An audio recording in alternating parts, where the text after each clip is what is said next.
And we're live. Welcome to another Cliff's List webinar. And today we've got a very special guest, Gino DiCaprio, also known as Jake Hollow. And Gino has a lot of very deep and extensive experience with women. He's produced a very interesting book called How to Persuade Women. And I want everyone who doesn't know about him to have a good introduction. So, Gino, why don't you tell us a little bit about yourself, your past, your history, your present? Just tell everybody enough to get to know you a little bit to start with. Well, I mean, first, hello to everybody. Everybody's listening. Long story short, it's I went through so many different name change from since I was a child, and I would say around 2002 to about 2007, I went by the name of Jake. Um, my quality as when it came to women was I guess was just a natural thing for me because I had to build some kind of confident in myself, started believing myself, and just try to put myself in a certain role. And I just had a natural knack when it came to associating with women that I was always able to somehow attract them. It wasn't just women. I mean, even men in general just loved associating with me, loved hanging out with me because I kind of gave that kind of ambiance towards them. So, I mean, is there anything more that you wanted me to get more deeper on? Well, let's start off from the beginning then. I guess like when you first became interested in women. I guess when you were a teenager, were you successful with them right from the start? Like some people have a natural gift. Other people have to learn things. Other people it's trial and error. You know, it's Yeah. all a question of how did that start with you? Well, actually, you know what? I would really say it restarted when I was probably about 15, 16 years old when I decided to finally let my hair grow long, and that was part of my character. Where I was tired of people coming up to me and saying I'm ugly, I'm not attractive, and those were the days when the big actors were people like Tom Selleck. The newer generation might not really know who he is, or they might know him. He was the in thing that women were into, so people were into that my kind of look back then. So I had to start figuring out a way, what do I have to do to attract women? So, I did things like the self-pity things. I mean, like walking down the street, see a beautiful woman driving a car and get her to accidentally hit me. All strategy that I used to think as a young kid. And that was it. I guess I was just trying to build myself as somebody that just was able to do what he wanted to. But actually, you know what? Now that I think about it, because you really give me time to reflect on it, is a lot of it also has to do with this character called Smiley on Saturday Night Live back in the 70s. What he used to do was he used to talk to the mirror and he would tell himself, you know what, I love myself, I believe in myself. And I would even have to give him a lot of credit. I think that's one of the things that got me to be very successful women. Some people cannot relate to it, and I guess some people can relate to it. So you picked up, I guess, some self-talk to try and change your the way you were talking to yourself from that.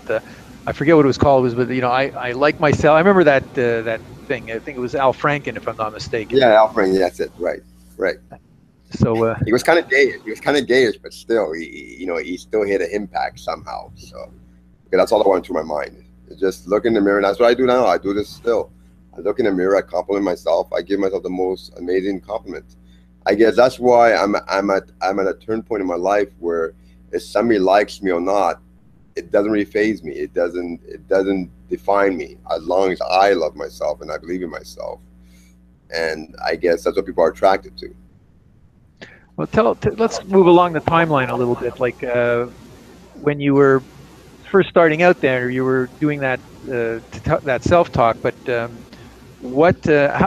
us about I guess the first encounters you had with women. How did it go positive? Did some people they just sort of latch on to the right behavior, whether by mistake or by planning, and Okay, you mean you talk about also my failures.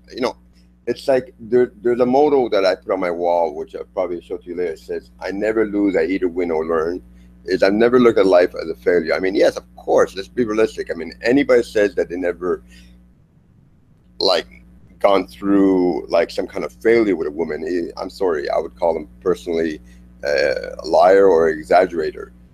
Of course, I mean that's how I learned. I learned from each move that I approach a woman what really worked for me. One thing I've learned what worked for me is when I stopped being phony.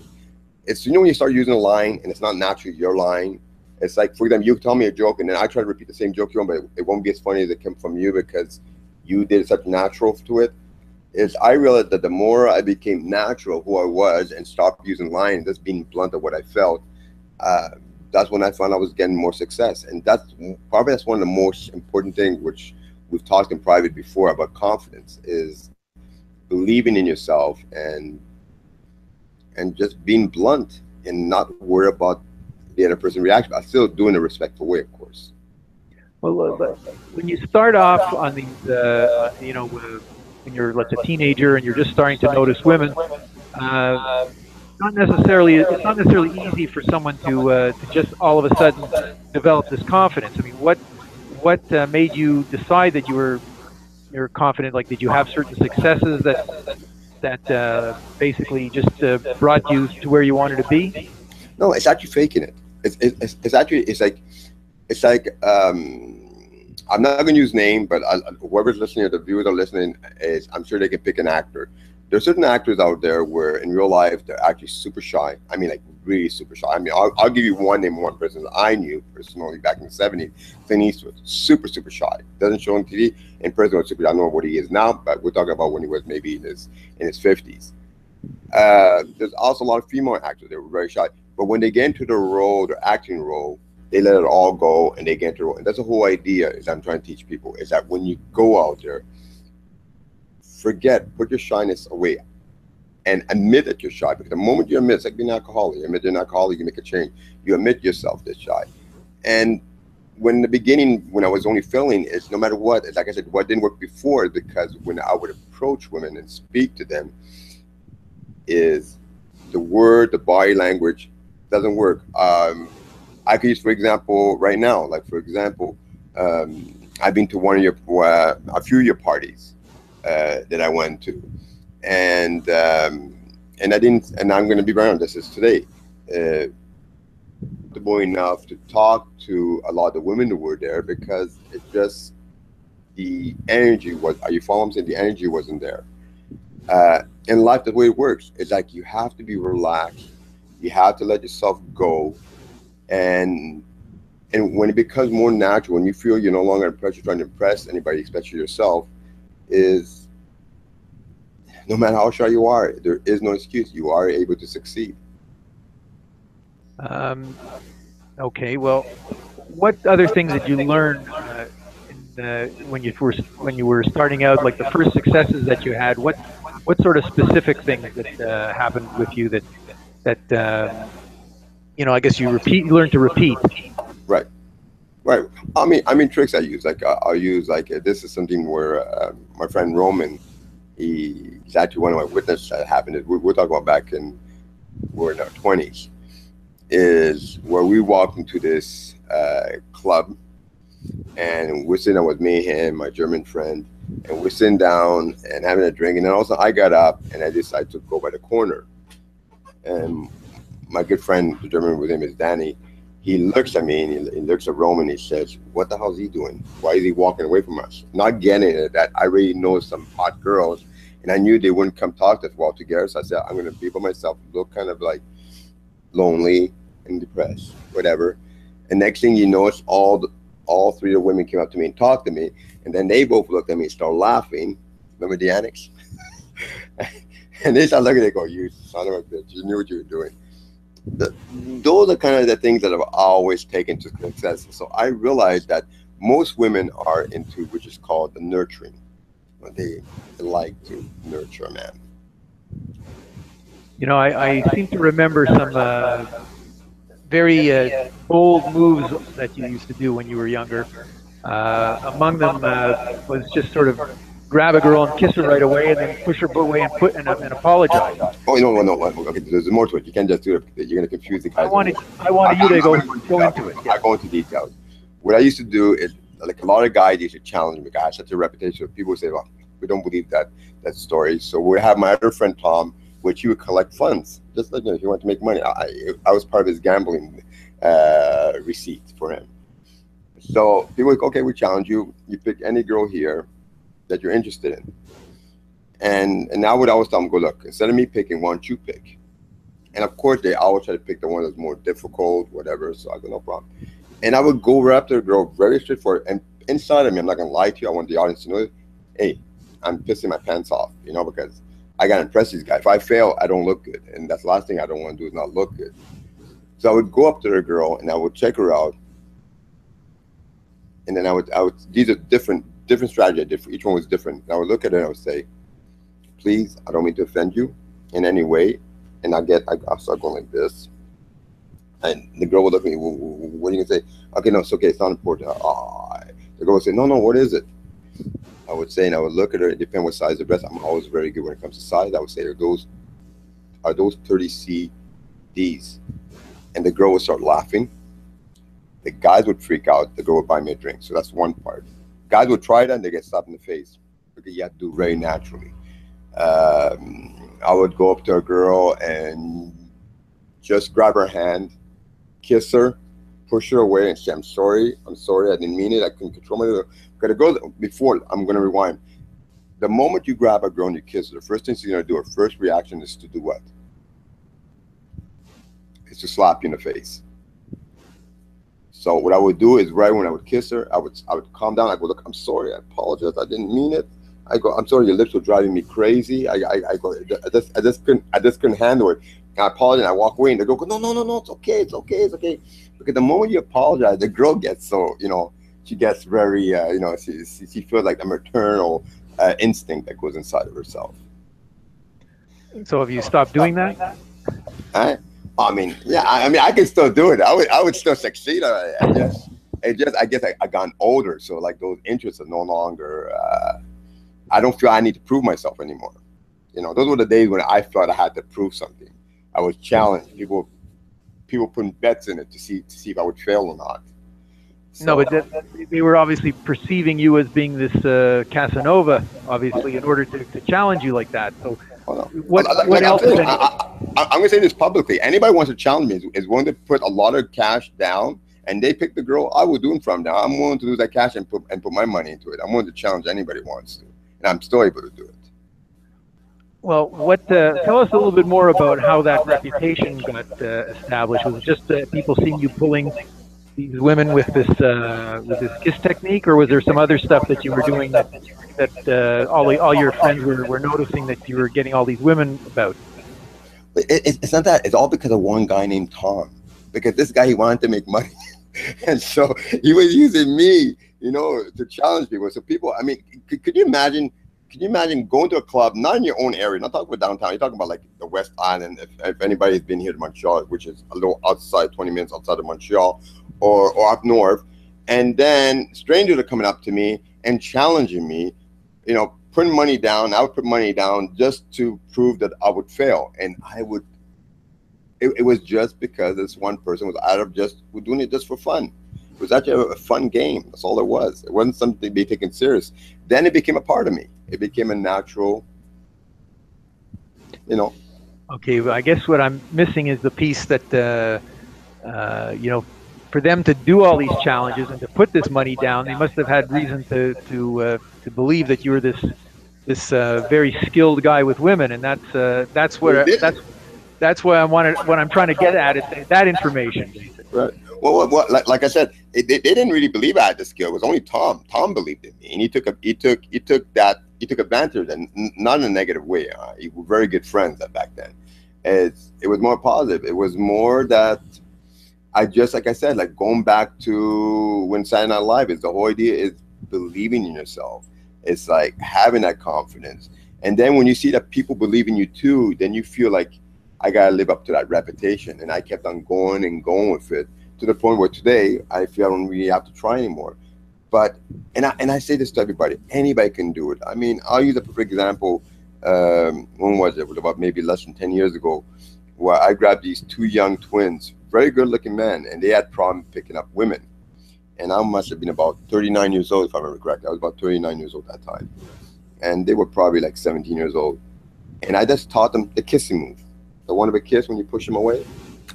Kiss them away, Paul, there. And a week later, they came back to me, and I completely forgot I taught them that. And they were so excited. They go, it works. It actually works. I go, yeah, as long as you do it naturally, it works. And anybody can do it. And that's the whole idea, is that the technique that I teach people is, how do I explain this? I don't have time for somebody to come and see me for a year, 2 years, for me to teach them. I'm one of those guys, if somebody really wants to learn from me, you spend 1 month with me.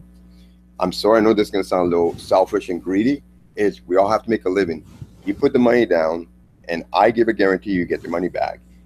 I'll bring you there, and I will show you. But you have to be willing to make the sacrifice, not only financially, but sacrifice with your own self. And I can show you that the most simplest thing in the world will work for you.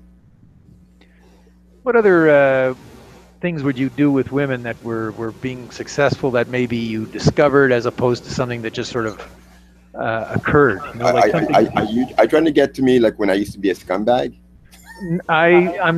You know what? I'm looking for what works. That's what I'm looking for. Because some stuff I can't talk about live. You know, these are stuff I have to keep private, because you know, certain people are listening to it might really be disappointed in me. So it's an old that I'm not gonna say where we used to go like this. And that was only certain people that knew about it would understand what I'm saying. So I'm gonna just go ahead. Can you ask me a question? I'm gonna. Okay, it's very simple. I'm not sort of trying to isolate from things you don't want to talk about, but I want to learn about what you do to succeed with women. What things have you learned from your vast experience? I know that you've had a lot of experience with women, right? And you know, there's a lot of subtleties that guys who have a lot of experience learn from their experience, and these are the type of things I want to try and dig out from you. Okay, well, some of the things, and then if you want to, you can break it down. You can help me break it down, and we'll go in it. It's being blunt, number one. Being straightforward. You know, I'm against cockiness. It's like, I do not like people cocky. There's a difference between being confident and being cocky. Overconfident, cocky is the worst of my book. Some guys say, yes, it works. Yes, you're right. Anybody, of course. If you're going after a girl that has no brain and has no self-respect for herself, you're right. Anybody. You can be as cocky as you want, you're going to get her in bed. But for me, that's no challenge getting a girl in bed. That's the easiest thing in the world, is to sleep with girls. It's getting a girl to have her full attention to you. So what I've learned is just to be blunt, be who I am. They either accept what I am or they don't. If they don't, I let them know, like, it doesn't fade me. Okay. I think that there's a distinction between being bold and blunt and kind of being inappropriate. Like, right. A lot of times, I think guys, you know, when they say, "Well, I'm blunt," I mean, they want to just go up to a girl and tell her, you know, I want to sleep with you, and that's very blunt, and it's very bold, but it's not necessarily something that a woman is going to respond to unless you're. It depends on how you do it. Like, I'm totally agreeing with you. There's a way, if you're doing it in a way where you're being disrespectful. I'm sorry, I don't believe in disrespecting women. I believe women are beautiful flowers, and they need to be treated like flowers, like queens, princes, and that's my whole philosophy when it comes to women, especially if they have a great heart. But going up to a woman, as you were saying, like, for example, just being up to her, I'm going to use this. And I apologize to those people who are listening to it that never heard this come out of my mouth. Is going to them say, I want to fuck. I don't think there's anything wrong with it, because I used to do that for fun. I mean, I did it for fun. I didn't do it because I was serious. I was just doing it for fun. Going up to 5 or 6, up to 10 girls, and they say, want to fuck? You want to do it? You know? And then one of them would always say yes. And I didn't bother going with them. I was just doing it for the fun of it. And a few of them were actually very interested. Yes, I want to. And I would say, why? And then I would always ask the question. And not because I'm insecure. Don't get the wrong idea. It's because it was part of my homework that I want to analyze by myself. And I would ask them, why are you interested in me? And the majority of the time, this has always came out of women's mouth was, you're bold and you're confident. You know? Does that help a little? That's interesting. So I could use another example. That the reason why I asked you, I want you to respond. I'll use one. I think, I don't know if I ever told you this story, is where I was out with my ex-girlfriend. We were out, and talking to a few people or that. And as soon as my girlfriend with her girlfriend left, and she was younger than me, left to go to the bathroom, this girl came and talked to me. And I don't know why that came into my mind. I don't know why I need to question her. It just something inside me told me to question her. I looked at her and I said, "Why are you talking to me?" She go, "Well, I just enjoy your aura, your presence." And I looked at her, I go, "But why you talk to me? You know I was with somebody and you saw it go to the bathroom, so why you talking to me?" So now she's kind of like backing off. I go, no. Go, look, I don't mean to. I'm just trying to figure this out. In the end, because it's a longer story, I don't want to get into it. Is in the end, the whole idea says I brought this aura of confidence, and that's when, and that's when I know. I know sometimes when I go out, like certain parties, it's like if I don't feel comfortable in a certain place, women feel it, and when they feel it, it's like you're putting a barrier that's telling you, like, please don't come near me. I hope you're following what I'm trying to say. Uh-huh. And it all has to do in how you feel yourself. So if a guy, like you talk about guys who are shy, that if they want to be successful, number one is the first thing is to feel comfortable in your skin. The moment you relax and you let yourself go and you don't care what anybody else thinks of you, you are going to be successful. But if you're going to go there and you can feel, because I know that because I've been going this through lately, so I'm using it as my own experience, is that the moment I feel rigid, I guess that's the proper word to use, right? Rigid, is I feel rigid. It's like, and I ask myself, I'm asking myself, why am I out? Why am I going out for a drink? I'm not comfortable. I'm not feeling comfortable. And when you're not comfortable in your skin, women feel a lot more than guys do. And that kind of bring that message out to women. And I hope I haven't. I mean, if you can clarify more what I'm trying to say, so I make sure that you did understand it, it would help me. Well, how did you adjust when you weren't comfortable to getting comfortable? Go home. Go home. Or I'll use one example where once I went to this party, and there was a lot of attractive women. Don't get me wrong. And this is not like a couple of years ago. I'm talking about maybe in the past. I would say 2 years ago, where I walked and I just didn't feel kind of women were attractive. Don't get me wrong, but I didn't get that energy. Some people don't understand it. Some people do, and it just wasn't there. So I left with a buddy of mine, and I went to this other place, and same thing happened there. Hopped to about 300 places. Finally found a place where I felt more at ease, and then I was able to connect with people there. And I'm not just talking about women. I'm talking about anybody I was able to connect with, and all has to do with the atmosphere you're in. So basically, you just keep going from one place to another until the atmosphere is in the right sort of energy. Well, yeah. Well, like before, when I was younger, for the young guys, when I was younger, I never looked for that. It's like, it's like no matter where I went, I made it into a comfortable. I guess maybe it's because I'm getting to an age where I'm becoming much more selective. I'm very picky. It's like, it's funny. People would say, when you're younger, you're less picky, and when you're older, so when you're younger, you're picky, and when you're older, you're less picky. It seems like for me, it went the other way around. It's like when I was younger, I wasn't as picky, and now that I'm getting older, I'm actually very selective. I don't mean just in looks. I'm talking about the whole package, and the kind of woman that I'm gonna be associated with, or be intimate with. What else has changed as you've gotten older with how you deal with women? Let me see what changed. That's a good question. I should have women answer that, because I will be only taking a guess. I mean, the thing that hasn't changed about me is I'm still a blunt person. I'm still straightforward. I stick to my ground. I don't let myself be pushed around.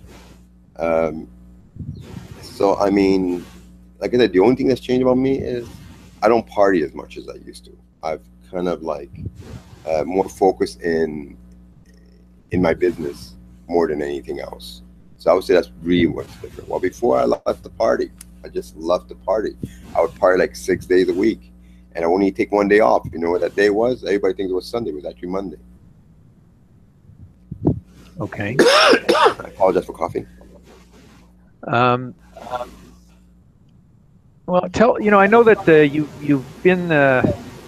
you've gone through a phase in your life that was pretty wild.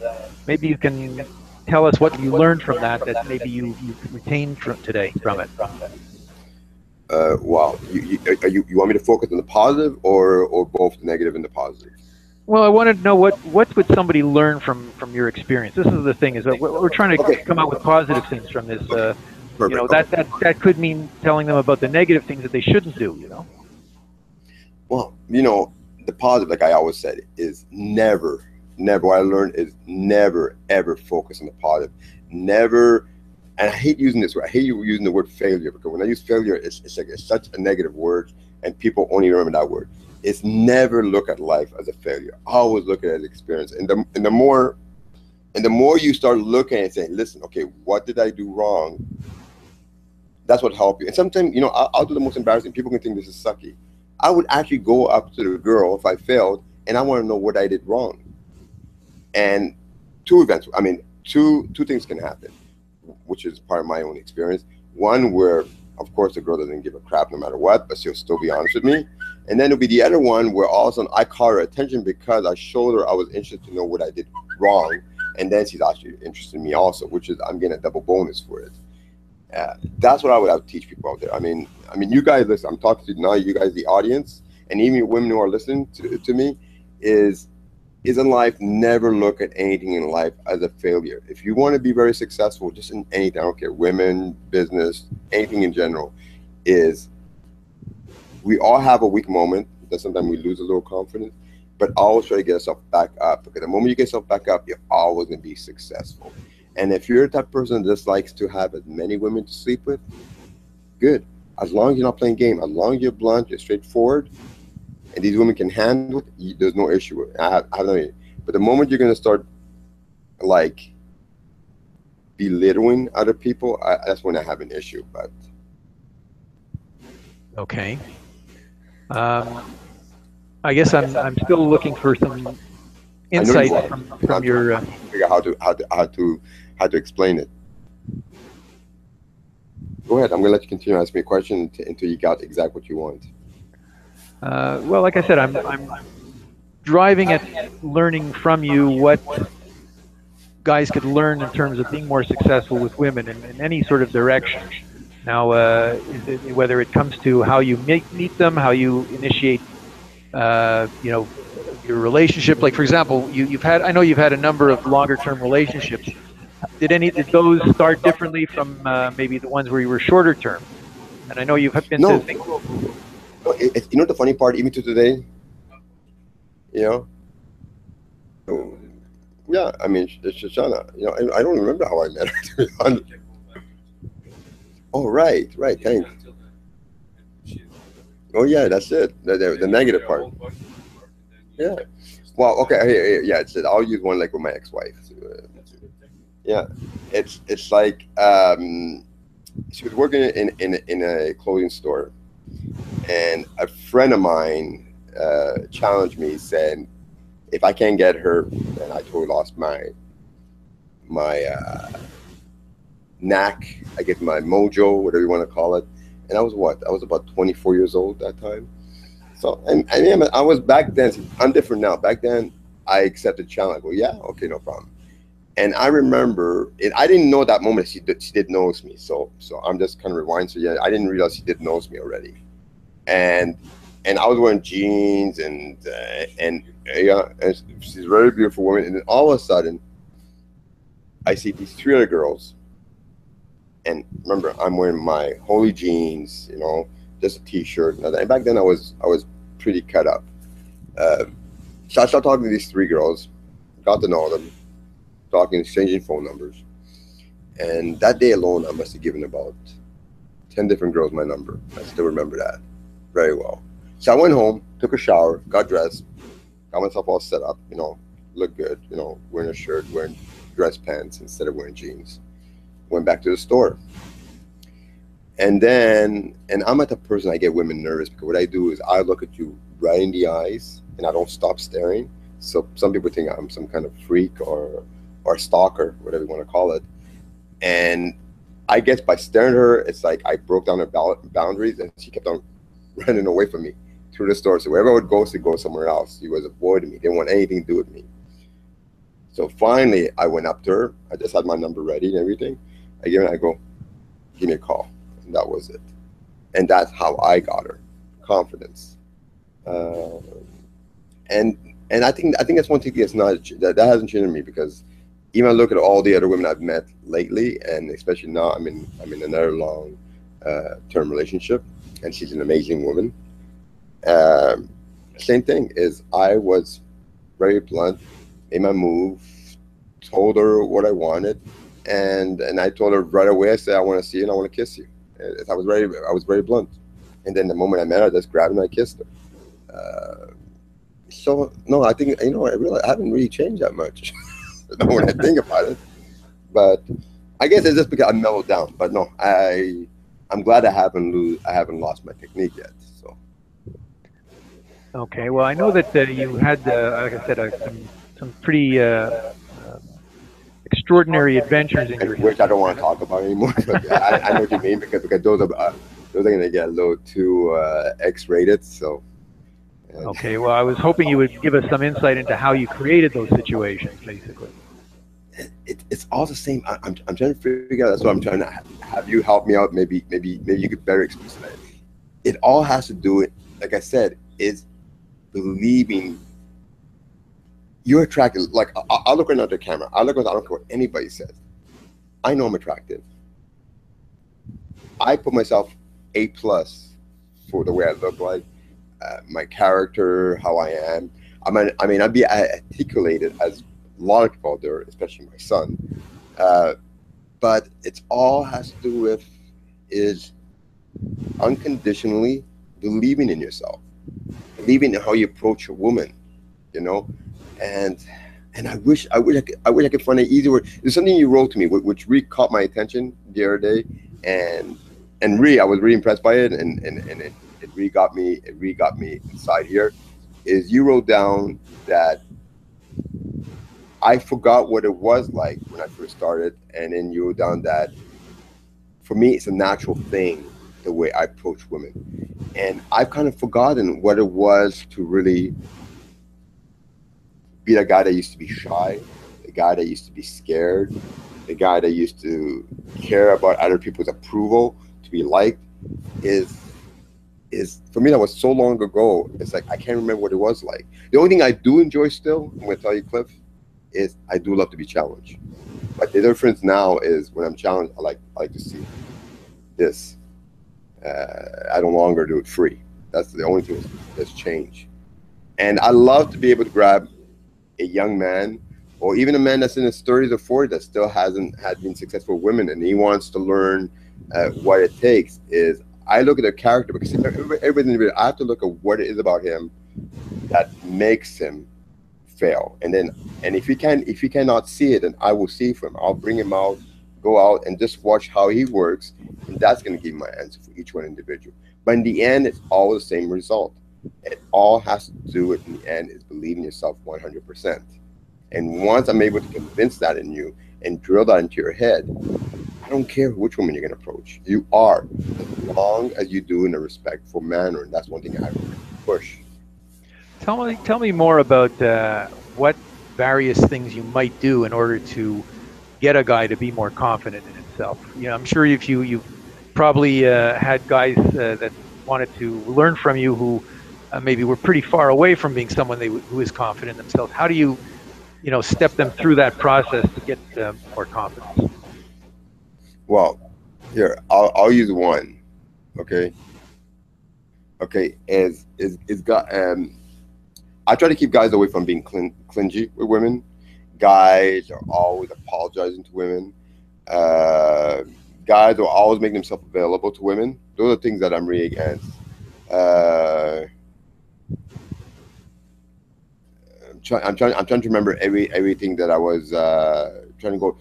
So I try to keep them away from those things. A lot of guys like, oh, here, let's use a perfect example. I don't mean to change the subject. We had a private conversation about nice guy, and I know I wrote this on my website. Is people tend to have the wrong concept of what a nice guy is. There's two kind of nice guys. There's a nice guy that's a sucker, like I was saying before, that less people push him around, less people think, like, you don't want to be a nice guy. I'm sorry, you don't want to be a nice guy. Because people are going to walk over, and the problem is you're asking to be walked over. My father always used to tell me that if your foot on somebody's head, and they're not willing to lift your foot off their head, then you can respect them. The moment that they take your feet off their head, that's when you show them respect. And being a nice guy, there's nothing wrong with being a nice guy, as long as you know your limit, means you don't let yourself be pushed around. You demand respect, and you show people respect. Are you following me there so far? Yes, yes. And when I take let's figure about age, from the age of 20 to the age of 40, okay, is I'm having a hard time seeing here. Okay, is I try to teach them not to be too soft. Okay, I try to teach them that, to be a little more clearer on what exactly they want in life. Those are about most of what I want to teach them first. I apologize, I just lost my train of thought, and I hate when I do that. Well, we're trying to walk through how you take a guy who comes to you for some advice or some training, and he's really lacking confidence and skills, and well, get some more specifics about how you. Okay, more specific. The first thing I gotta do is not just talk to them. Because I could talk to a person in the beginning, get a general idea of who they are, and you know this from experience, that somebody can tell you whatever comes out of their mouth doesn't mean is what they're telling is the truth. So what I do is I usually grab them, and once I get enough information, okay, they tell me they're shy, this, that, I go, okay, no problem. Then I put them in environments where it's a place where there are women, and then what I do is I put them in such a position where I will choose the women. I observe the place. Sometimes I could observe the place for an hour before I even get them to speak to the first woman. And then I tell them, okay, that one right there, you're going to go sit down and you're going to talk to her.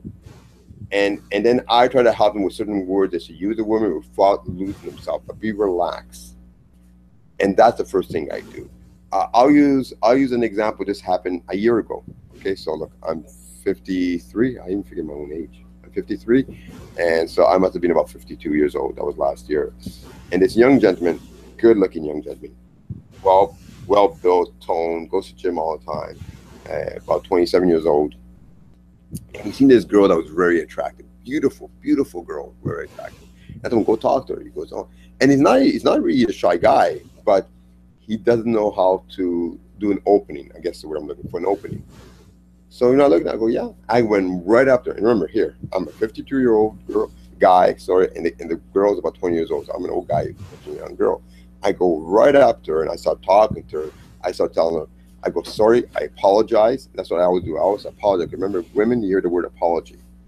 I apologize, but it goes, I need to tell you, I go, you're one of the most beautiful women I've ever seen in my life. And I go, and she could have looked at me and then brushed me off, but she didn't. Thank God she didn't. She looked at me, and then she was very interested in what I had to say.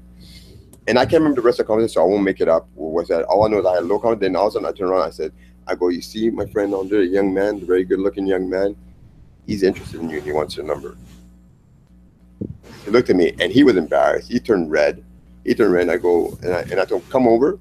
He finally came over, got her number, and then he looks at me when the girl walked away, and he goes, you're not shy, are you? I go, that's a good thing. I go, inside of me, I'm breaking up, but I've learned not to let my fear control me. I just do what I want, what I have to do.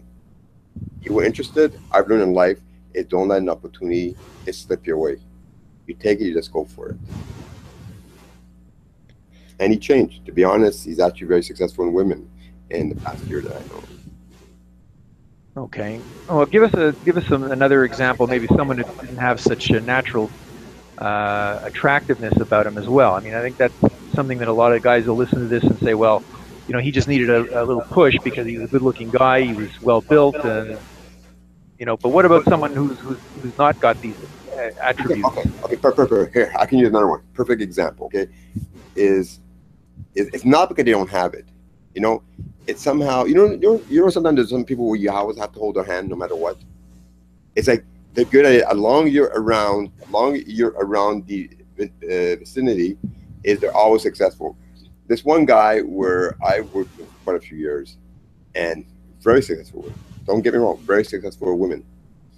And then he called me about when it was about I don't want to exaggerate. It was in the winter time, so let's say maybe about 4 or 5 months ago he called me. He called me 4 or 5, and all of a sudden he lost that whole thing because I need your help again. And I taught him everything. I taught him everything. And then I just said, okay, so why is it not working? I taught him everything. He was doing very well. I saw him picking up the most beautiful women, the most attractive women. But why is he having a problem? And I couldn't figure it out.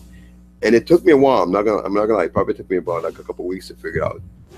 And I realized that he's one of the guys where you always have to hold his hands, you know, just to help him be successful for women. Is there some people when they get discouraged and when they lose confidence, it's like I have a natural, I can get myself back on my feet right away. And he was, it's like I'll use different example. Is why is that two people open the same kind of business, both have the same idea, both are doing so well in their ideas, but one succeeds and the other one fails. And a lot of time when people fail at it, it's because they lose their ability of confidence and sticking to the ground of what they want to do. I mean, either with a supplier, putting the foot down with the supplier, putting the foot down with where the place they're renting at, or the way they deal with the clients. There's always something there. And same thing with women. The whole idea is that as long, and I'm going to repeat myself, I know you hate hearing this over and over and over, is put yourself with confidence. If that doesn't work, then grab an actor that you love, a female actor, a male actor, and just play that role. Make yourself believable so until that becomes truly you. Okay. Well, tell us a little bit more about your relationships. Like, what have you learned about, getting along with women on a longer-term basis? A lot of it has to do with I've learned to put my pride up my tush. I've learned to stop letting my ego get in the way. Those are probably the most important, and I'm sure you know what I'm talking about. It's not always letting yourself go first. Sometimes you have to think the other person and put them ahead of yourself, without losing your integrity for yourself. I mean, without losing lack of respect for yourself. And what I mean by giving yourself somebody, I'm not saying like sacrifice things are important to you, but sacrifice sometimes your pride and putting your pride aside. That's one of the things I've learned. And I'm still not a stubborn person. It doesn't mean that I still don't stick to what I know and what I believe in and what I should stand firm on it, because women are always going to test you. Women are always going to test your limitation, how far they can push you. And I've learned that a long time ago. But I've learned to be a lot more respectful towards women. And maybe it has a lot to do because I have daughters. Maybe that's what it has to do. Maybe it has to do a lot with because I was away for a while, and that got me to appreciate life a little more. But what has bringing having children taught you in terms of getting along with people and things like that? You know what? That's a very unfair question. I'll tell you why. Because if you remember what happened in 2007, right? You remember that, right? I don't really want to talk about it. I think I could figure it out by just reading my book.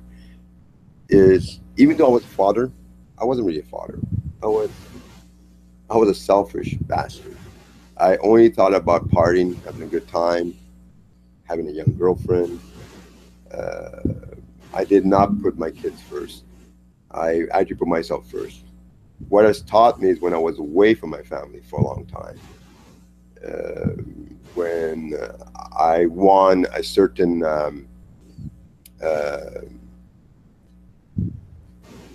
what's the word I'm looking for? Let's say I got myself out of a situation that I'm proud of. And that's when I started learning, I started appreciating things more. I started appreciating my friends a lot more, those who are my friends. I learned to appreciate my kids more, my family more. And in my whole viewpoint of, I'm going to say it to the audience. I mean, as well know it, is being locked up in prison in the United States, where you were dealing with real hard criminals, not like Canadian ones. And when you start seeing a lot of these high profile criminals, not just regular thugs, I'm talking about real high profile, where they treat you with respect, and they treat me like I was some kind of, what they used to call me, my lord. And you can say it out loud, people can hear you. You know, my lord. And when people, when you had correctional officers respecting you, is I felt something with the universe was watching over me, and that was probably one of my biggest epiphanies. So it taught me to have no. Hey, listen, I was getting women correctional officers, and I'm not talking about the ugly fat one. I'm talking about the good looking one, the slim one, would come in to see me, to spend time with me.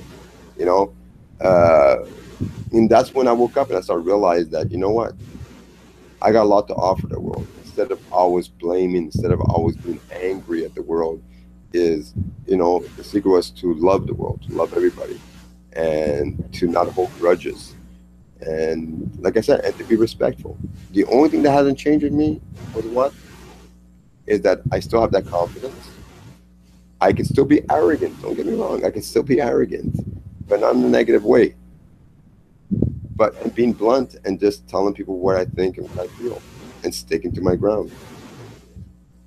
Well, now that you brought it up, just so that we clear the air with everybody, I think it's important that Everybody knows. tell people that your term in prison, you never ended up being charged, and they just really held you for what, a couple of years without and then letting you 5 years. go. It was 5 years under house arrest and 2.5 years in active prison. And they never ended up charging you with something, and that you know, I don't know if you're still pursuing what you were talking about, suing the government for wasting. No, I let it go. I let it go. I decided to let everything. I decided to just be forgiving and let everything go. Okay, but you know, and also that, you know, there really never was a reason necessarily to charge you, because you just happen to have a few friends that you probably wouldn't associate with today, and that it was just being in the wrong people at the wrong time, basically. From Right. what I gather. Well, no, it was more than just that. I mean, I was involved in certain things, but it had nothing to do with the states. And like for what they were accusing me, I had no involvement with. So it's just because they were trying to break up a certain organization I was involved with, and then they tried to put everything in one pot, and then in the end, when they realized that they had zero on me, and I embarrassed the crap out of my lawyer and the prosecutor, they had no choice but to say, well, I told you what happened, right? This is probably the most beautiful thing that ever happened. And Roman could, you'll hear him in the background, you'll admit it. It's like when I was released, it's like every cell from every block, because if anybody's been in prison, there's different section where they hold about 80 to 100 people in each section. It was a big riot, and not in a negative way. It was more of a positive. That everyone was screaming out my name because they all heard I won, and anyway, they couldn't believe that I actually beat the federal. And I remember the sergeant came to the barber shop. The sergeant and captain all came. They goes, because of you. And I'm like freaking out. I'm going, wait a minute, what did I do wrong? What did I do wrong? And they look at me, because you're going home. You beat the system. And that was the most amazing. And just knowing that everybody, remember that? Huh? That was the most amazing thing. I mean, I'm telling you, even today I still feel it. And sometimes I think my calling is to help other inmates out there, you know, become more positive and accepting responsibility. Sometimes I think that's what my real calling is. Besides the hot, sexy COs that used to work there. You remember that small one? You used to come to my cell all the time. Those were the days. I'm a little excited now. Okay, well, you know, one thing I think guys might be very curious to learn is how you arrived in a prison like that with a lot of very tough people, and you basically established the respect. And I guess I think everyone would probably be very curious to learn about what you did when you got there and how you established your position. Well, yeah, but see, that's what I'm trying to say. I wanted on the list that, remember, this you can relate to everything, and this is what you got to get into. People all things there's a formula for women, there's a formula for business, there's a formula for everything. No, it's all the exact same formula. I want to make sure before I continue, are you following where I'm going, Cliff, right now? Okay, it's always the same formula. People don't realize it. Okay, if you succeed in this, you can succeed in everything else. It's not you separate all of them. Well, of course, as you know, before I was extradited to the States, I was here in Canada. And I'm looking at these guys in Canada where they get 2.5 years and they start crying like little girls, like little babies. Where they all think they're so tough. They think they're so tough. I mean, scary tough. Where I'm telling you, a normal guy like you'd be scared if you went to Canadian prison. They seem like tough. That's the only kind of prison I knew before they extradited me. But then here I am, I go to the States where and Roman can admit this in front of me because he was there with me when it happened, is guys will celebrate they get 80 years. Remember that? They're jumping with joy. Jumping with joy, getting 80 years. Oh my God. Oh my God. Remember that? Oh my God, getting 80 years. Here they're crying for 2.5 years. 2.5 months. Yeah, they're crying. Yeah. And I'm watching these guys there who are getting like 30 years, 1 lifetime, 2 lifetime, guys that had nothing to lose, okay? Guys where they would grab a shank and put into your eyes and get rid of you and not care about you. Yeah, but Canadians are wimps compared to what I saw them in Boston. And then all of a sudden, these guys, I remember even Roman was freaking out. You couldn't believe it. Is somehow, it's like, I don't care if you believe in God or you don't believe in God. That's not important. Whatever power was out there was watching over us, watching over me. People would come to see me, would come to my cell, come to see me and talk to me, help me, put me under protection. You had guys who are like, for example, here you go to a prison, you'll meet one big name mobster that was caught for $50 million of drugs or whatever. There you're talking about, you getting more than one kind of kingpin. You remember? I mean, kingpin, every place was kingpin after kingpin, getting busted for billions of dollars, not millions, billions of dollars. And we're freaking out. I didn't know that part of the world where you had different, and all these guys, they just looked at me, they fell in love with me, and they said, you know what, we're protected, no one's ever going to touch you. And no matter where I was going, they were always watching over me. And then, of course, they would come to me for advice. I would start reading on the laws of the United States. I would help people with the cases, and then I would help them with how to control themselves, like Choco calls me on a regular basis. Remember, he used to be very violent. And all these guys just changed because, and to the day, they always call me. They always say, because of you, I keep on remembering what you told me. I keep on remembering what you told me. I know I'm flopped from one place to another place, so I apologize. Like I have my friend Johnny, which you met at one of your parties, which you know he lost a leg, got hit by a car and lost one of his legs. And every time he talks to me, he goes, because of you, I'm confident, I believe in myself, and I'm out and say, I keep on remembering what you tell me. And I think that's what I brought in. And by me teaching criminals and correctional officers, a lot of correctional officers also changed careers. They went to other careers because of me. They said, because of me, I changed their life.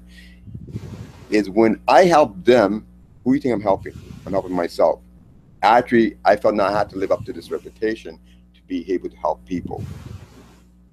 And you know how it feels like to have people, I know people don't care about love, but having people love you, like people want to protect you, people want to look over you, what an overwhelming feeling that is. Even though I may not really care for it, I'm gonna be honest, I'm one of those guys that doesn't really care about this, but still, that aura of all that love that was there stays with you. And I guess maybe that's what I have with women, is I'm able to attract people naturally because I show that thing where I care, but not in a sucky way. That's what I'm trying to explain, because I'm a nice guy. Not in a sucky way, but in a way where I am concerned about you, but at the same time, I'm also going to put my foot on your head if you piss me off. Yeah, no, I obviously, whatever insights you can give into how to attract that kind of response from people, I think people would want to hear about, especially getting hardened criminals to want to protect you, and, anything you can elaborate on that, I think would be worth listening. Look, I want the answer again. Imagine meeting somebody where you read on the, remember, I'm in Boston, so I would read it was Boston Herald, what was the other one called? And Tribute, right? Yeah. Boston Tribute. You read, and so you would know everything about them. You would know everything about it. Where you talk about this one guy where he doesn't give a shit, where he would chop your head off, and then them coming to you, and they're being like, big bear? What a bit, like a big bear, like a puppy? And respecting you, and you know they can tear you. I'm sorry, I'm not a big guy. I'm only 5'7". You know, where they can tear me apart, and they're being like puppies in front of me. You know, I can pet their head and like treat them like that. Was nice with you. All the big African, 6'7", 6'5" African Americans all respected us. Yeah. All the Puerto Ricans. Yeah. Respected us. Yeah. All the white people. Well, we had a few issues in this thing. We didn't want to be the white guys, but Yeah. everybody. I mean, Gino had a sense of humor in the place, and it seemed to affect everyone's lives in those days. So today too. So that's what he meant to the sense of protection. There was no danger. People wanted, it felt good being in his presence, so they protected him. He wasn't there for any wrong. He was innocent in what he did. So he was in the wrong place at the wrong time. And, but he had extraordinary people along the way, along the journey. Some of these people, I mean, they could have killed us in one punch, killed Gino in one punch, but they wound up being friends. I had African American Sallies that were 6'7", 7 foot tall. I'm no joke, and they were making coffee for me in the morning.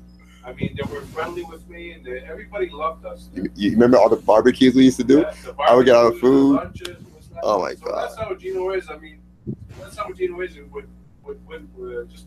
It's not my business, but with women, that's the women feel comfortable around him. They don't feel threatened. They feel like he's like a real gentleman with these women, without being too shammy or without not being the Mr. Nice Guy kind of syndrome, imposter syndrome kind of thing. But you know, these women, I mean, they love to be in his presence, and they don't feel threatened. And I think the number one problem with men meeting women is women are afraid, especially in the streets. Oh yeah. Women are afraid of men. They're afraid of being. There's so many things going on right now across the U.S. colleges that women now. It's not like it was in our days. It was what now. It's a lot of rapes going on, a lot of drugs going on with these things. So a lot of guys destroying the community, the PUA community. The PUA used to be very respectful for the community before. You said, the pickup artist is a way to approach women with class and elegance, and using the art of approaching women. That's what we're doing. I read your post today. And but when you start using shammy techniques that are trying to drug women or trying to manipulate women into lying to them, which is not necessarily a good thing. Impressive. Anyways. Yes. Let me Go ahead. let me sort of shift directions a little bit here. You've written some very elaborate creations of your books. Maybe you want to give us a little bit of, I'd like you to sort of go over the books that you've done and sort of leave the How to Persuade Women one for Here, last. I'll make it easy for you. Here, I'll make it very easy.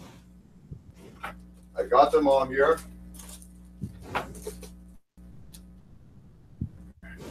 I'm more prepared. Yeah, go ahead. You can talk me one at a time.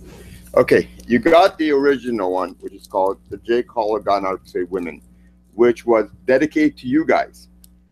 To Cliff. I give a lot of honor, a lot of respect. I make sure your name, your company here, because you are one of the guys that stood by me. You're one of the guys I consider a true friend. And so the other ones know this is one respect that this is done for Cliff List, which gives you both for men's edition, which teaches men how to get women. I give both example, the negative and the positive, whatever you want to. And then you have, this is the same one, but except it's a female version. So I just changed the title a little by calling Jake's Haller Guide on How to Date. This make women, but also I dedicate this to Cliff List. And then the final one is, which you see right here, is How to Deal with Emotion and the Life of a Motivational Speaker. This also gets a little deeper and darker, and also shows you interviews that I had with you, of course, Cliff, and other interviews I had outside of there. Now, those are under the name of Jake Haller. Now, for my Gino DiCaprio, the book that I actually wrote, which is called The Universal Law of Creation, it's a series. It's a chronicle. It's Secret Laws in the Universe. This book teaches you how to believe in yourself. It teaches you how the universe actually works and how you're able to get what you really deeply want. Remember, you can say, I want $1 million, but if you never ever held $1 million in your hand, reality is not going to happen. You need to work for it. You'll get maybe you'll get $100,000. You'll be able to work on it. It's whatever you believe in, you can make a reality, but you have to believe in deep in your heart. Then you come with the next book from the Universal Law of Creation called Time and Illusion. This actually deals with that everything you see is what you call an illusion. Means that you are able, again, like the first book, is able to create what exactly you want, and is accepting that you can't let other people define who you are. You can't worry about if people like you or don't like you, and just totally believing in yourself. And the final one is, of course, it's a shocker that everybody seems to like this book the most. It's Illuminati's, the ones in the shadows. This one deals with where you hear about all these people talk about conspiracy. All these people talk about these Illuminati trying to take over the world. Is what I get into this is I make you realize that they're not evil. That in reality, all they're trying to do is wake us up. It's not everybody else. It's waking up to realize what's actually going on in the world and how you can create whatever reality you want in this world to stay positive and free. Okay, I want to go very quickly. I apologize, but I want to do it fast on it. Well, I guess I wanted to let you sort of introduce the book that you have, and that you know, I'm sure that a lot of the people listening to this are going to have an interest in probably buying one or more of them, and perhaps you can tell them how to do that. And one thing I want to mention for everybody: if you buy anything that you learn about from one of these webinars or through Cliffslist in some other fashion, if you will email both the person you order the product from and to me, and say that it was because of Cliffslist that you bought that, Cliffslist will send you a free bonus product just as a thank you for having done that. So now, Well, you know, maybe just tell us about, also, as you know, yeah. Well, also, as you know, I want to make sure you already know that you can just not just buy from me, you can buy direct from Cliff also, because I made sure that Cliff has his edition. I made a special limited edition just for Clifflist, which is a PDF version, and they also have the option of also ordering for the book. You can order directly from Clifflist himself. Are these three books right here, as I said, from the Jake Hollow. You don't have to buy direct from me. You can buy. I prefer you to support Clifflist and buy direct from him because I want to get a piece of the pie, and that's the kind of character I am. If you're interested in my Gino DiCaprio, yes, you can go direct to my website. Go to GinoDiCaprio.com. You can buy my Gino work. But the audience, honestly, I want you to understand that Clifford, I have to give him a compliment. He stood by me. For me, that's a real friend. If you're going to order any of my Jake book, you order directly from him. I would appreciate that. Well, thank you. And I'm sticking, and I really want to stick to my gun on that. Well, good. Now, I think I've sort of come to the end of the questions I had for you, but I'm going to open up the I guess the door for the people who are listening to this webinar. If they have any comments or questions they want to basically bring to you and ask you, I'm going to let them sort of bring those questions forward. So if anybody who has a question for Gino, please go ahead.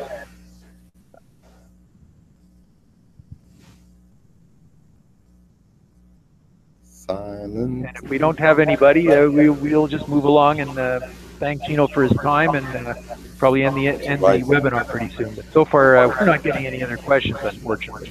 Okay. All right. Anyway, so the audience we have somebody here who has a request to speak. 1 second here. Okay. So let's have the question. I see it on the chat. Are you not able to speak? I guess I'm not sure if that's something that should be. Okay, so you can read the question. I'll read the question here.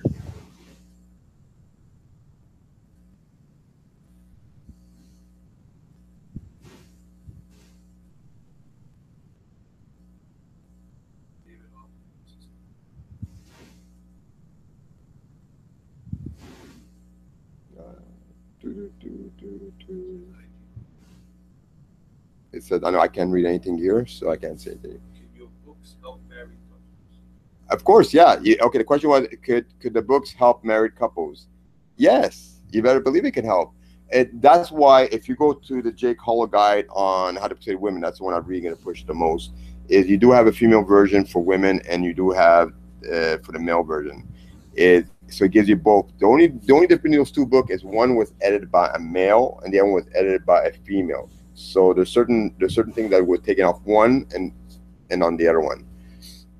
Yes, a lot. It teaches you, number one, is how to communicate back with each other.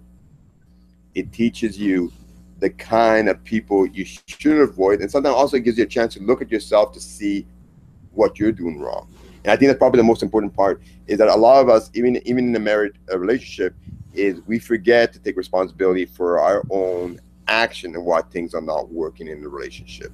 And no matter how much you're pointing the finger, going like this, is you forget to do this also. You know, or like the old joke we used to do. Remember this? So that's no joke. But yeah, of course, it does help you. But I had to make a joke at it. All right. Are there any other questions? Yeah, there's here. I agree about the confidence stuff. The rest is good too. Raphael. Raphael says, I believe in the confidence. I agree about the confidence stuff. And the rest of it is good too. Oh, Raphael. Okay, Raphael, do you mind to get a little more deeper into? Okay, we understand the confidence, but could you give me an idea what you mean by the rest, so it might help other people who are listening, if you don't mind? My buddy, he's reading it for me, and he's gonna let me know. For example, women want to always mate with a partner who has the best chances of success because women tend to base their success on their relationships. Yeah, no, you are right. Of course, they always do, but that's usually when they're younger. Honestly, let's be honest. That's usually when they're younger. If you know women, once they reach the age, what is it, about 35, 40? Once you're about that 40, they no longer care about that. All they care is about finding a guy that actually cares about them, that wants to be with them, wants to be present for them. Because as you know today, a lot of women are successful. Not like the old days where women relied too much on the guy's money. So in part of it, you're right, and part of it, you're not. You want me to get a little more deeper into it? You're Sure. gonna let me know if you want to get deeper. Yes. Yes? Okay. Okay, so we're gonna go back to it. Young women today, when they meet a guy, is either because all they're concerned about is he cute, he's attractive, does he drive a nice car, you know, he has the money. And you're totally right. But you know what you do when you meet women like that is don't let it affect who you are. Because the moment you let them affect you, you're making them define who you are. And don't ever let that happen. Go to the next one. Oh, look, here, I'll use a perfect example I didn't talk about. I know I talked about it with Cliff, and I'm going to let you know, Raphael. We're going to go, this is going to be, remember, this is when I'm 20, I'm 53 now, okay? This is when I was in my 20s. And I can't remember if Roman was there with me or not, but I had a couple of friends, and there were these two beautiful girls. Gorgeous. I mean, when I mean gorgeous, I mean gorgeous. One of them was blonde, amazing body, toned. You know, you can tell she was going to gym, but she's wearing a mini skirt, like right here, you know, like really short, where you can practice. You just fall down, you'll be able to see everything else. And she had about 10 guys around her. And I'm not even exaggerating. I can even tell you the name of the club. It was called Cheers on Bishop was Cheers, right? The street? Bishop. On Bishop. It was Cheers. And then there was this hot girlfriend. She had brunette, long hair, but she was wearing a long skirt all the way to the ground. And no guys were really paying, everybody was paying attention to that blonde. And of course, Tom is there. He likes the whole challenge for money. And he goes, okay, let's put money. He's going to get the girl. And I said, no. I go, guys, you want a real challenge? Which girl I'm going to get? So all of them go, you're going to get the blonde with the mini skirt. I go, no, I'm going to get the brunette with the long skirt, the gorgeous brunette. Ah, yes, he's attractive, but the other one's sexy. I go, they're both sexy. There's a problem. You're looking at her because she's wearing mini skirts, so that's blinding your eyes. The other one's, oh, she is hot. Gorgeous face, nice skin, and everything. The guy goes, why are you going to get that one? Before I even approach her, I'm going to tell you why I'm going to get that one. You see that blonde right there? She has 10 guys with her. If she wants to get gangbang, she's going to get gangbang. If she wants to bring 2 guys home, she'll bring 2 guys home. Okay? I'm going to go there. I don't have time for the game. I've been one of the lucky guys to go to bed with her. That brunette, no one's paying attention to her. And she's the one that's going to go home with me. And she's the one I'm going to go at it. In the end, guess what happened? Exactly. The brunette is the one that I got her attention. Gorgeous. When I went home, the girl was gorgeous. Are you following, or did I lose track of what I was trying to get into? And remember, she could have been looking at me just for money, and I wasn't showing money. Oh, by another way, you know that, Roman. I never used to spend money on women. Women always bought me drinks. Another question? That's it? There's another question. what would you say is the most important takeaway from your book series? What is the most important takeaway? Yes. Takeaway. Are you talking about the positive way or in the negative? Because sometimes that can come out wrong. I'm sure they want the positive. Okay, they want the positive. What is the most takeaway? Is self-respect, both for yourself and the other person. Is inner discovery about yourself. Because just remember, when you read the book, what makes it different? And by the way, there's a reason why it's in this size. I made it into text almost like if you're going back to school, instead of having a regular size book. What it would teach you is that when you're reading, you feel like I'm actually talking directly to you. And if any of you says I don't, let me know. But it feels like I'm talking directly to you, and you feel the message was to you especially. And that is one thing that's really helpful. I mean, I can use another example where this one woman where she was so angry, and I remember she wrote me on Facebook a very angry email on my Jake Hollow, and said, "How could you write a book about how to persuade women?" Blah, blah, blah, really going on, revving on. And I got her phone. I told her, "Give me a phone number. I'm going to call you." Of course, she gave me her number, which was shocking. I didn't expect that. You know, I'm a stranger. Called her up, and then I explained to her the philosophy. I sent her book for free. I said, "Here, I'm sending you a book for free." I sent it to her. Her whole attitude changed. She lived in Florida. Her whole attitude changed. She goes, this book helped me. It finally, I was able to see that my husband was psychotic, for example, and she accepted about herself being psychotic too. And she said for her, it was one of the biggest blessings she ever had. And you know, that, of course, that makes me feel good when I know I've helped somebody. And the reason why I call it How to Persuade Women is because I know the way guys are. Guys, when they see the title, they just go for the title, not realizing that it's also a self-help book that would help them to improve themselves and be connected to women at the same time. And it teaches you everything. It teaches you from having one night stand, having a long relationship, to being married. It's whatever makes you happy in the end. As long as you're blunt, as long as you're honest, as long as you don't play games. And you'd be surprised. It's like being a millionaire where you have all the money in the world, except you can have all the women in the world. And then when you are ready to settle down, you will know which one is the one you want to be with. Does that help, guys? David Hobley has a question. David Hobley has another question. Where is the best online resources for learning more about you and your business? Well, the best resort right now is, of course, I'm sorry I have to say this, is my webmaster has done an amazing job. I have to compliment him like crazy. He's totally fascinated me. Go direct to my website. It's Gino DiCaprio.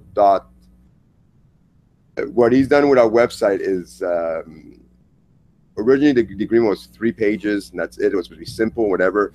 And I don't know what happened to him. He's an artist, I guess. He totally went overboard. And he's actually written 2 parts where about Jake Hollow and about Gino DiCaprio, so you know the difference between both characters. Almost like if I have a split personality. So you'll get all the information. There is so much information in that website. It just drives me crazy. I can't even handle it sometimes. So that's where you get the best information about me. He's now asking if you're available to speak at events. Yes. I'm actually this year. I'm actually going to make the time. This is very important to know because you know I'm also involved with another company which is landscaping and snow removing. It's not a small company. It's not a mom and pop company. It's actually a very huge company, and I'm planning to pull out completely in the next year and just do maybe contracting work as a contractor. Means getting jobs out there. And I made a final decision that with Roman and another friend of mine, that I'm going to be full time, make the sacrifice and focus just directly on the website, directly on the book, and doing live events, and of course also doing workshops and webinars. That's really my main focus in next year. It's a big sacrifice because I'm letting go of a big salary that's making me a great living. But sometimes we have to make sacrifice. Is if I'm going to be teaching people to believe in themselves and have confidence, I think I need to be the example to lead the way. Okay. If there are there any other questions, or else we're going to, I guess, come to the end of this webinar. No, no, that's it. Okay, that's it. No, I guess the other people couldn't get into. I know there was a lot more people supposed to be on, and I guess they probably had a hard time trying to get into the webinar. But I guess that's life. Well, it says that we had like about 18 people on at one time, so Yeah. So maybe they just didn't speak up. That's all. Right. Listen, I want to thank you again for taking the time to share your knowledge and experience with everybody here on this Cliffsless webinar. And you know, I'm sure that there's going to be a lot of interest in following up on everything that you've got to teach people. And I guess thanks again, and thanks also to Roman for chipping in and being putting in a couple of good points and comments there as well. Thank you, sir. Okay. Thank you. And All right. have a good evening. All right. Take care. Bye.